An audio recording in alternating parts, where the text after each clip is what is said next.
L'information de 23 heures sur RTI1. Madame, Monsieur, bonsoir. Les titres sommaires de ce journal. Le nonce apostolique en Côte d'Ivoire, Paolo Borgia, reçu par le chef de l'État ce mardi. L'agent diplomatique du Saint-Siège est en fin de mission dans le pays. Il part en mission au Liban. Il a évoqué la relation excellente entre la Côte d'Ivoire et le Vatican, relation consolidée par la précédente visite du chef de l'État au Saint-Siège. L'Ordre national des pharmaciens en soutien au gouvernement pour le déploiement de la couverture maladie universelle. Les pharmaciens de Côte d'Ivoire étaient reçus dans ce cadre par le Premier ministre Patrick Hachi. Le détail dans ce journal.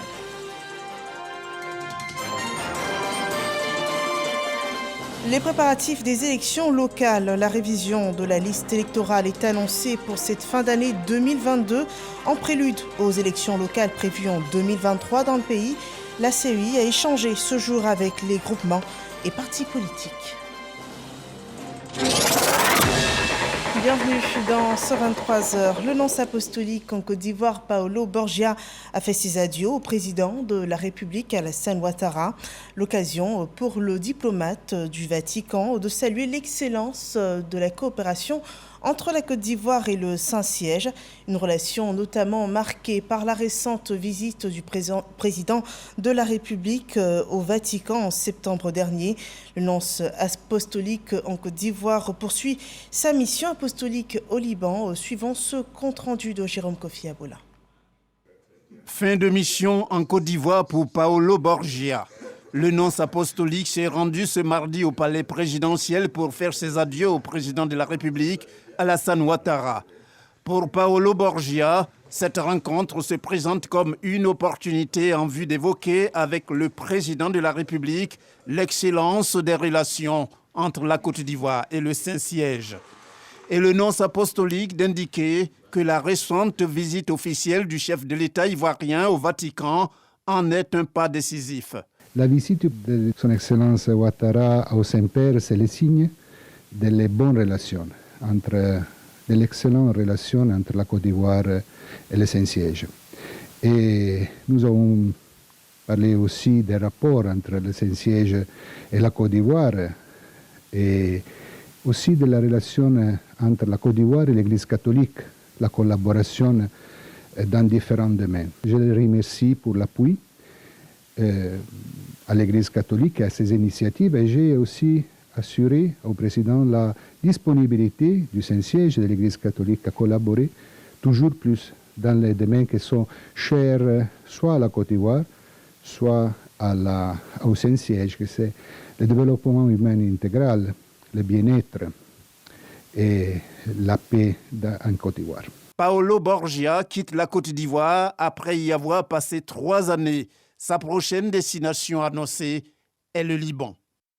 Et parlant à présent de l'accès gratuit aux soins de santé en Côte d'Ivoire, le Conseil national de l'Ordre des pharmaciens est en phase avec le gouvernement ivoirien sur la mise en œuvre de la couverture maladie universelle. Et ce mardi, à la primature, a eu lieu une importante séance de travail avec l'Ordre des pharmaciens qui assure d'ailleurs de donner son appui pour le déploiement de la CMU en Côte d'Ivoire. On voit cela avec Alexis Ouedraogo. Une délégation du Conseil national de l'Ordre des pharmaciens à la primature ce mardi. Conduite par son président Harouna Diarra, l'association est venue rassurer le chef du gouvernement de son engagement à accompagner l'État de Côte d'Ivoire dans la mise en œuvre de la couverture maladie universelle. Nous avons une convergence de vues sur la plupart des points. Les pharmaciens, en tout cas dans toutes les entités comprises, les grossistes, les distributeurs, les industriels et les officines de pharmacie sont toutes disposées à accompagner efficacement le processus de CMU, la couverture maladie universelle, faire en sorte que nos populations aient accès à des médicaments. D'importants efforts ont été consentis par l'État pour améliorer le processus de mise en œuvre de la CMU et rassurer les populations sur la qualité du service, notamment par le développement d'une industrie pharmaceutique locale en vue de rendre les médicaments plus disponibles et à des coûts moins élevés. Le processus a commencé depuis 2019. Il y a eu quelques difficultés, mais des améliorations ont été apportées, des améliorations notables, si bien que les populations maintenant auront accès par ce mécanisme à des médicaments de qualité dans toutes les officines privées de Côte d'Ivoire et tous les dépôts pharmaceutiques qui sont rattachés à ces officines. À la clé de cette vision, un maillage territorial complet pour un accès plus efficace aux soins et aux médicaments. Et parlant toujours de santé, voyons le point sur la situation du coronavirus dans notre pays.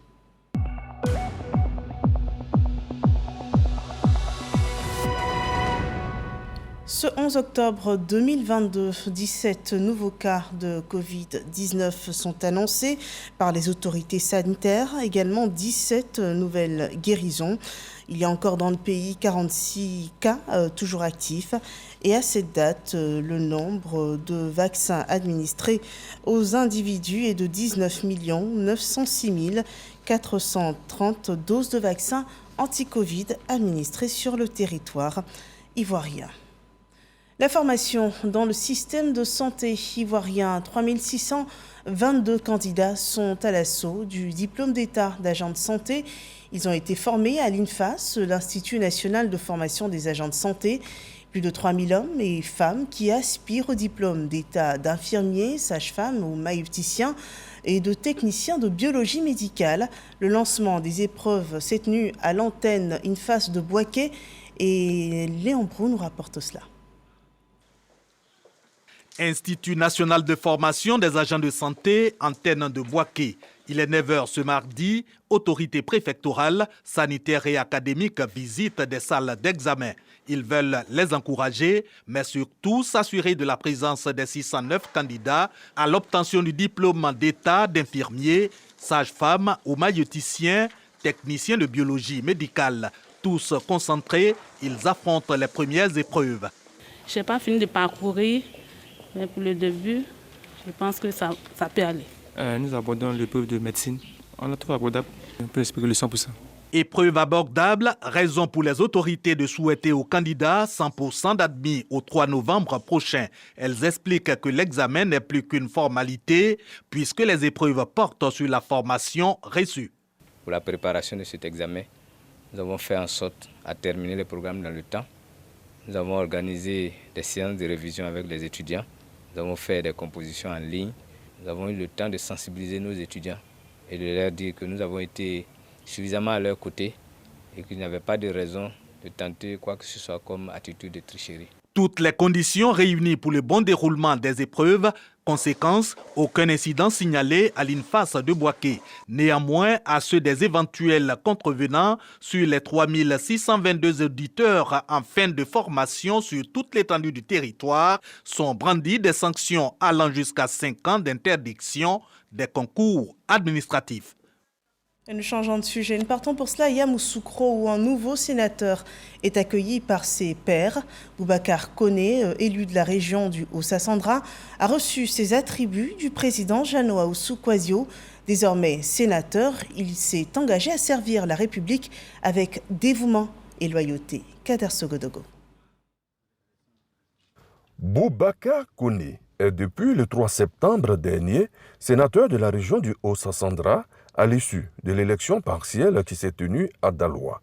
Il reçoit ici les attributs liés à sa nouvelle fonction ainsi que les documents y afférents des mains du président du Sénat. Jeannot Ahoussou Kouadio va ensuite présenter sa nouvelle maison. Monsieur le sénateur, chers collègues, la chambre que vous intégrez officiellement ce jour se distingue par le bon ton, l'esprit d'équipe, le bon comportement. Le Sénat, c'est la chambre des sages. Je voudrais donc vous inviter à prendre toute votre place parmi vos collègues et à apporter votre expérience à l'édification de la démocratie apaisée dans notre pays. Le nouveau sénateur mesure pleinement ses nouvelles responsabilités. Je suis rentré dans une famille unie et nous venons pour apporter un plus aux travaux qui se passent déjà ici. Nous avons été députés durant 2 mandatures et aujourd'hui nous nous retrouvons au Sénat pour encore apprendre auprès de mes collègues et participer à la construction de cette Côte d'Ivoire unie. On prit part à cette cérémonie d'accueil des sénateurs et de nombreux membres du personnel de la Chambre haute du Parlement ivoirien, le Sénat. Les élections locales de 2023 se préparent maintenant. La CEI annonce la révision de la liste électorale dès le mois prochain. Et ce 11 octobre, la Commission électorale indépendante a échangé sur le mode opératoire du processus électoral avec les groupements et partis politiques, suivant le compte-rendu de Sidonie Davila. La révision de la liste électorale est à l'ordre du jour à la CEI. L'opération démarre en Côte d'Ivoire à partir du 19 novembre et s'achève le 10 décembre prochain. La Commission électorale indépendante y mise sur la transparence, a échangé avec les groupements et partis politiques en vue d'harmoniser leurs connaissances sur la question. La qualité d'électeur résulte de la détention de la carte d'électeur. Or, pour avoir la carte d'électeur, il faut être inscrit sur la liste électorale. Alors, donc, la liste électorale est un document administratif, comme on le dit, qui reçoit l'ensemble des électeurs, c'est-à-dire l'ensemble de tous les citoyens en âge de voter qui viennent s'inscrire sur ce document administratif qu'est la liste électorale. Et c'est cette inscription qui confère la qualité d'électeur. Mais si une chose est de s'inscrire, c'est que dans le temps, autant que vous changez, autant que vous connaissez des mutations dans votre situation personnelle, autant il faut mettre à jour la liste électorale. Enrichi de cette communication qui a pris en compte leurs différentes préoccupations et autres suggestions sur la révision de la liste électorale, les groupements et partis politiques se disent satisfaits. Nous avons été édifiés par le président de la CEI. Je crois qu'il nous a donné les outils qu'il fallait pour aller rencontrer les populations et les sensibiliser, afin que nos élections se passent dans des normes assez correctes. Nous nous sommes accordés sur l'essentiel. Nous repartons donc satisfaits et le reste, c'est d'aller donc informer notre hiérarchie, notre parti et ensemble, nous allons voir comment nous allons inonder le terrain. Il était bon pour nous, partis politiques, de connaître ce mode opératoire afin d'adapter notre organisation, notre sensibilisation pour que nos militants et nos sympathisants puissent participer massivement et activement à cette opération. Nous comptons nous mettre en marche pour pouvoir sensibiliser nos militants sur toute l'étendue du territoire afin que tout un chacun puisse aller se faire enrôler. Sensibiliser, tel est l'objectif de la CEI qui attend de ses acteurs clés du processus une implication active pour une opération réussie. Quand les partis politiques sont paisibles, les élections le sont également. Quand les partis politiques sont tourmentés, ça se ressent immédiatement dans les élections. Voilà pourquoi nous veillons à ce que les partis politiques soient toujours dans un esprit paisible. Et nous ne pouvons le faire que lorsque nous les associons, pour nous, en tout cas, à toutes nos opérations. Les dernières données de la liste électorale de 2020 enregistrent 7 495 082 électeurs.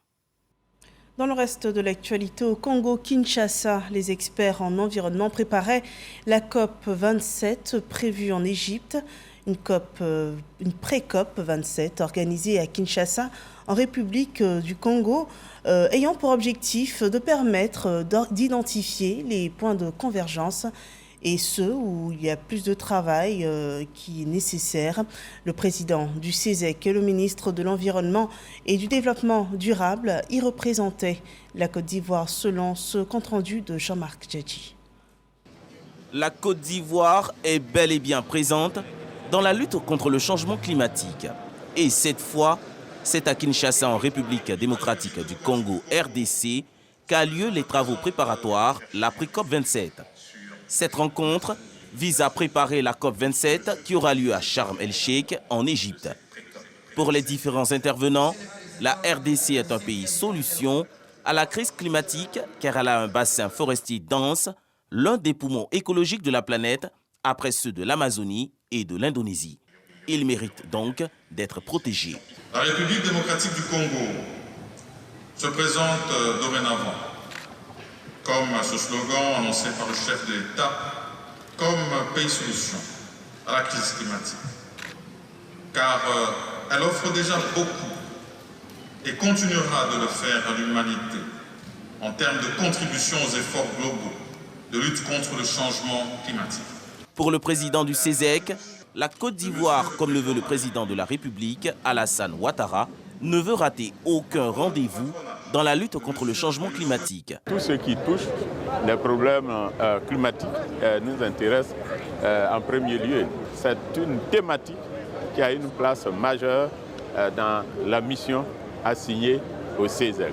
Ainsi, les pays africains ayant pris conscience de la responsabilité qui est la leur dans la protection de l'environnement veulent partout parler d'une seule voix. On va aller à la COP27.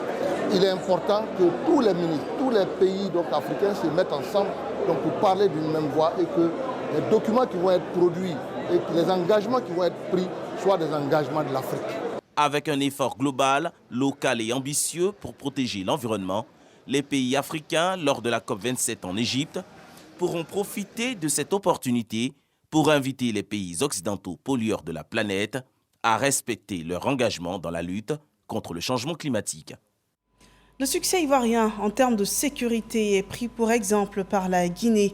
Le ministre guinéen de la Sécurité et de la Protection civile rencontrait ici à Abidjan son homologue ivoirien, le général Vagando Diomandé, une visite qui participe au renforcement de la collaboration entre les pays de la Guinée et de la Côte d'Ivoire concernant le secteur de la sécurité. Nous en parlons avec Abou Sanogo. Le ministre guinéen de la Sécurité et de la Protection civile, Bachir Balo, reçu par le ministre de l'Intérieur et de la Sécurité, Vagando Diomandé. Une visite d'échange d'expériences et de bonnes pratiques de 5 jours en terre ivoirienne. Les échanges ont essentiellement porté sur l'intérêt de cette mission, qui vise entre autres à s'imprégner de l'expérience ivoirienne dans les domaines de la sécurité et de la protection civile. Dans ma délégation, j'ai amené les 3 grandes directions qui forment le ministère de la Sécurité et de la Protection civile de la Guinée, qui vont travailler avec leur homologue, sans tabou, pour tirer le maximum de l'expérience ivoirienne et essayer de dupliquer tout ce qui est duplicable en Guinée parce que chaque modèle est différent.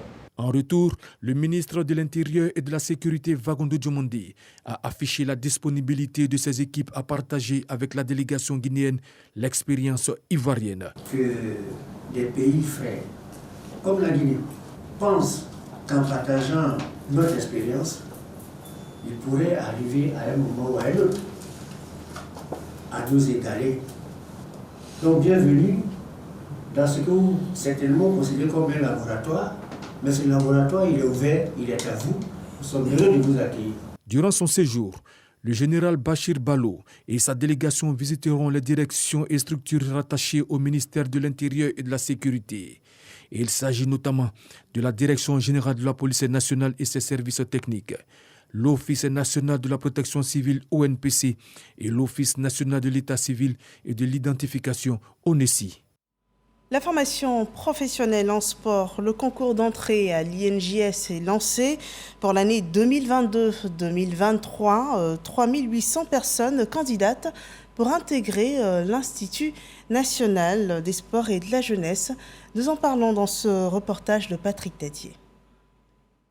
Pris d'assaut par de nombreux jeunes, l'Institut national de la jeunesse et des sports va abriter à compter de ce mardi 11 au 18 octobre 2022 le concours d'entrée pour la rentrée académique 2022-2023. Le ministre des Sports, soucieux du mode de recrutement des futurs cadres de l'administration sportive ivoirienne, s'est rendu sur place afin d'encourager les candidats à redoubler d'ardeur.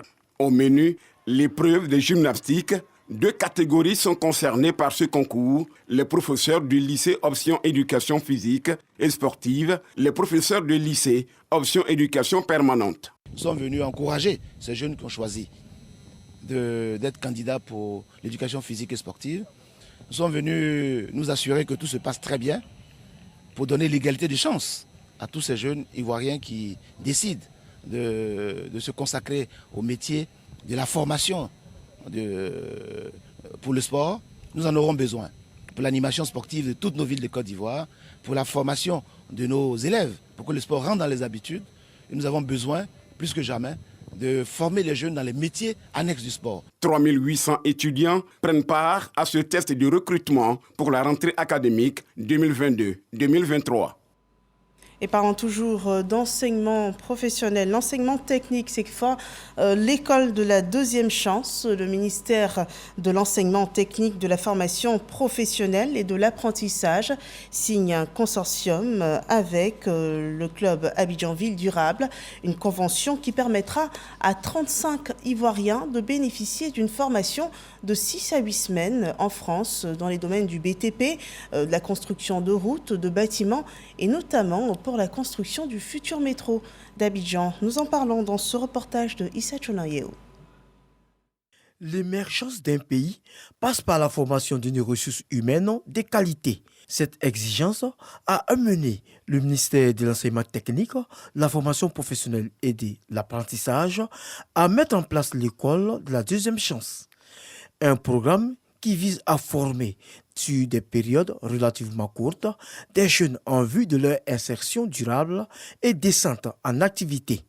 35 jeunes Ivoiriens sont retenus par le ministère pour aller se perfectionner dans le domaine des BTP en France. Cela a fait l'objet d'une signature de convention entre le ministère de l'enseignement technique et le consortium de clubs Abidjan-Ville Durable.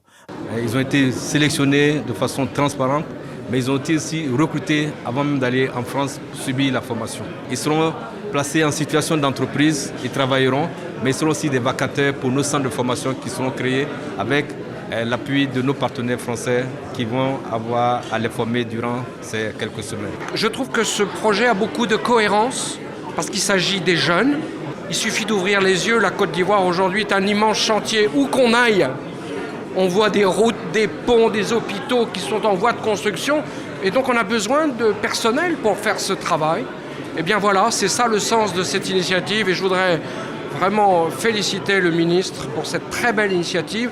Pour les apprenants, cette perche tendue est une aubaine pour être utile à la construction de la Côte d'Ivoire moderne. J'ai bénéficié de cette opportunité que l'État a mis en place. Très heureuse d'avoir été choisie. Je compte revenir pour mettre mon expérience au service de mon pays. Je dis merci aux différentes entreprises qui ont signé ce partenariat qui nous permettront, nous les jeunes, d'aller et d'apprendre et revenir au pays pour permettre à notre pays de se développer aussi au niveau des infrastructures et autres. Grâce à ce partenariat, les 35 Ivoiriens, la première d'une vague de 3, bénéficieront d'une formation de qualité de 6 à 8 semaines à Égletons, en France. Et je vous invite à en savoir plus sur la télé-réalité 1 à 12 qui a mis en scène des enfants sur la RTI, des enfants ayant un talent ou un don pour le chant ou la musique. Alors, un mois après cette compétition, que deviennent les lauréates? On en sait davantage dans ce reportage de Evelyne Yoboué, commenté par Jean-Marc Djadji. Judith, âgée de 12 ans, est en classe de 3e. Elle est la première du trio gagnant de la 3e édition de la télé-réalité 1 à 12. Aujourd'hui, grâce à son sacre à cette émission, elle est la nouvelle star du quartier Sans Fil dans la commune de Marcory, son lieu de résidence. Judith veut devenir plus tard une journaliste. Pour elle, la musique n'est qu'une seconde passion.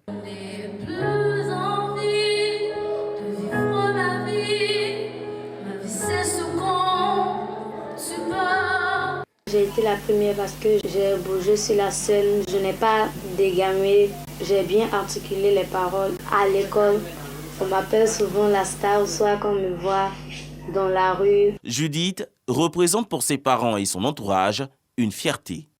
Elle fait la fierté, je suis très contente d'être. Parce que depuis longtemps, c'était son rêve. Quand elle voit ses camarades, quand ils ont commencé 1 à 12, au début, quand elle voyait ses camarades, elle dit, un jour, moi, je vais pouvoir participer à cela, on a ses connaissances. Il faut prier seulement, un jour tu vas faire. C'est la fille de ma voisine, mais c'est ma fille aussi. En tout cas, elle est bien, elle est gentille. Koumassi, quartier Progrès 4, c'est ici que vit Emmanuel, la 2e lauréate de 1 à 12. Issue d'une famille de musiciens, elle vit sa passion d'artiste chanteuse. Accepte mon offrande, c'est tout ce que j'ai. Oh Seigneur, c'est tout ce que je peux te donner, s'il te plaît. Emmanuel veut continuer dans cet élan. Pour elle, Sa victoire du 3 septembre dernier marque le début de sa carrière musicale.